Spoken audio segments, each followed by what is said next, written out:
Radio city 91.1 पर आज वही मुद्दे की बात हो रही है, यहीं कड़क शो पर, जो हर कोई बात कर रहा है। रशिया ने जो विश्व युद्ध का ऐलान कर दिया और यूक्रेन को ओवरटेक करने की पूरी कोशिश जो उनकी जारी है। अब भारत का एक जो बेचारा नौजवान बेकसूर युवक मारा गया, नवीन, नेटो से लेकर यूरोप की पूरी मांगे कि इसके बावजूद अब भारत क्यों नहीं घुस रहा है इस वॉर के अंदर। सिटी का कड़क घंटा सलील के साथ दिव्यांशु, यूक्रेन के स्टूडेंट्स यूनियन के प्रेसिडेंट, सिर्फ 26 साल का लड़का है। 46 डेज बचे थे उसके एमबीबीएस की पढ़ाई के खत्म होने में। उसके बाद उसको कहीं पे भी जॉब लग जाती। अब अनफॉर्चुनेटली उसको छोड़ के इसे वापस आना पड़ा है। हाय, गुड मॉर्निंग दिव्यांशु। सबसे पहले तो आप वापस आ गए और सुरक्षित वापस आ गए। पूरी फैमिली बहुत ज्यादा खुश होगी इस बात को लेकर। माहौल कैसा है घर पे? जी बहुत ज्यादा खुश हैं अभी तो सब घर वाले। घर आके तो आपने सुन ही लिया होगा और ऑनलाइन तो आपने फॉलो ही किया होगा। सवाल उठाए जा रहे हैं आप लोगों पे, आप लोग जल्दी क्यों नहीं निकले। आप भी ये सवाल उठा रहे हैं कि अथॉरिटी ज्यादा नहीं थे। तो ये इलेक्शन के माहौल में ये तू मैं चल रही है, नेताएं कुछ अलग भाषण दिए जा रहे हैं, इसका जवाब क्या देंगे आप? मैं सर एक एक पॉइंट समझाता हूँ आपको। सबसे पहला पॉइंट कि हम जल्दी क्यों नहीं निकले। Sir we are doing MBBS there, हम अपनी क्लासेस बिल्कुल नहीं छोड़ सकते। और ऐसी छोटी मोटी एडवाइजरी अगर आप हमको दोगे, कि पहली एडवाइजरी अगर आप पढ़ोगे एम्बेसी ऑफ इंडिया की, जी जो शायद 16 या 17 को आई थी, जी और पहली एडवाइजरी भी हमारी तब आई थी जब अमेरिका 50% से ज्यादा लोग अपने बाहर निकाल चुका था यूक्रेन से। करेक्ट। और पहली एडवाइजरी ये थी कि अगर आपका मन है तो आप निकल जाओ, और आपका मन नहीं है तो यू कैन स्टे देयर। तो ऑब्वियसली हम आपका मन तो रहेगा रहने के लिए, बिकॉज आपकी पढ़ाई हो सर रही हम है। एमबीबीएस कर रहे हैं। मेरी 46 डेज की ड्यूटी बस पेंडिंग थी।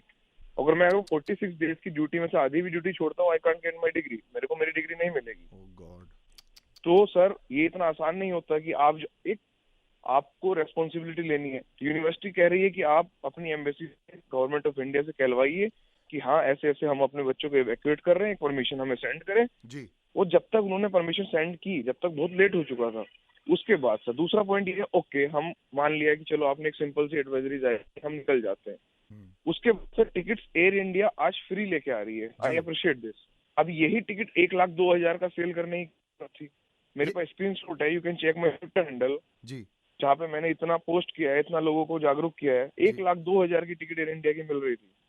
तो उसको कौन बुक करेगा sir? Equal to over 1 semester fees. दूसरा पॉइंट, कुछ मैं देख रहा हूँ पॉलिटिकल पार्टीज या कोई नेता वगैरह जी ये बोल रहे हैं कि हम लोग फेल हो जाते हैं तो वहां जाते हैं। First of all NEET fail का एडमिशन अब्रॉड में नहीं होता।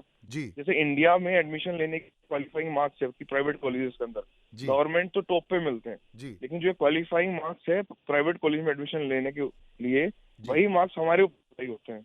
यहाँ पे कुछ रिपोर्ट्स आ रही हैं कि कुछ स्टूडेंट्स को पीटा गया था और यूक्रेन जो है बहुत नाराज है हमसे कि हमने उनको उनके सपोर्ट में हम क्यों इस वॉर में नहीं घुसे, जबकि इतिहास भी साक्षी है कि यूक्रेन ऑलवेज हमारे खिलाफ रहा है और रशिया जो है हमारे समर्थक रहे हैं।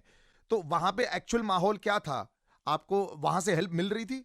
अभी वो देश वार से गुजर रहा है, मैं वहां से निकल के आया हूँ, वहां के लोग बहुत हेल्पफुल हैं। अगर सर वो लोग हेल्प नहीं करते तो वो मार्शल लॉ लगने के बाद, कर्फ्यू लगने के बाद स्पेशल ट्रेन चलाते खारकीव से बॉर्डर्स तक, वो भी इंडियंस के लिए। अगर वो लोग ऐसे होते तो वो कीव से ट्रेन चलाते सर स्पेशल।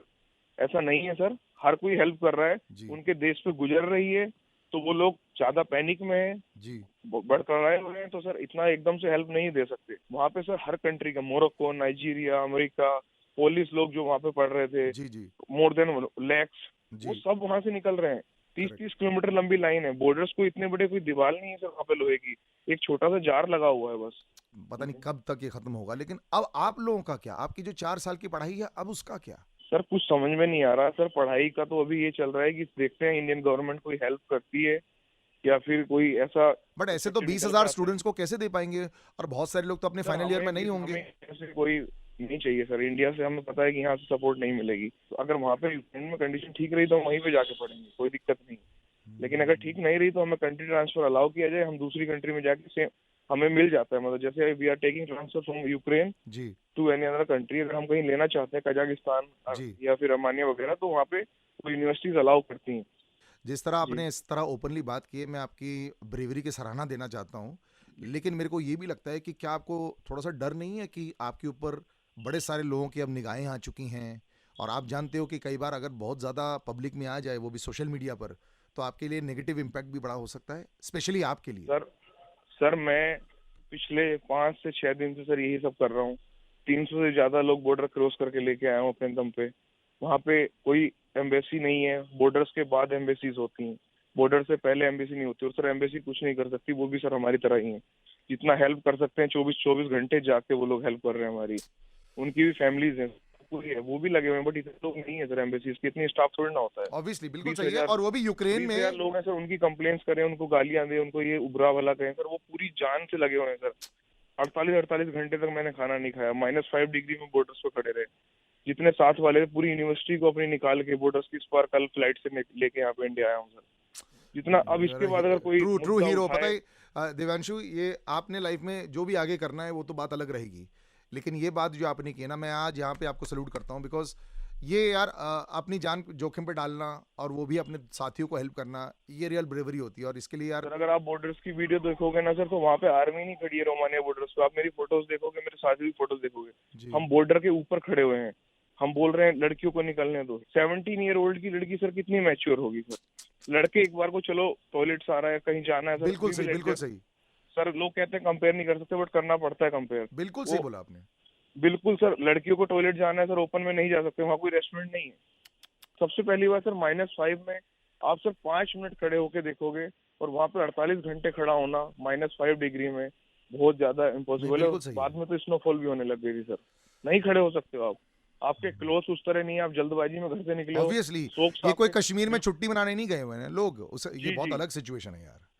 एनीवे देवांशु, बहुत बहुत शुक्रिया कुछ हमें रियलिटी चेक देने के लिए। थोड़ा पॉलिटिकल मुद्दा नहीं रहता ना, इलेक्शन से थोड़ा फोकस होके अगर इधर हो जाता ना, बिल्कुल सही बोला आपने, बिल्कुल सही बोला। तो ये तो अनफॉर्चुनेटली चीजों को इग्नोर किया गया है बस, और कुछ नहीं सर। अब कर रही गवर्नमेंट, उसके लिए थैंक यू, बट थोड़ा पहले हो सकता था सर। वही बात है ना सर, एग्जाम से एक दिन पहले करने की तैयारी हम सब लोगों को, कंप्लेंट दूसरों की निकालते हैं। ऑफ कोर्स यार। Thank you Devanshu, thank you very much यार। Okay, thank you sir, thank you. Subscribe to Midday India.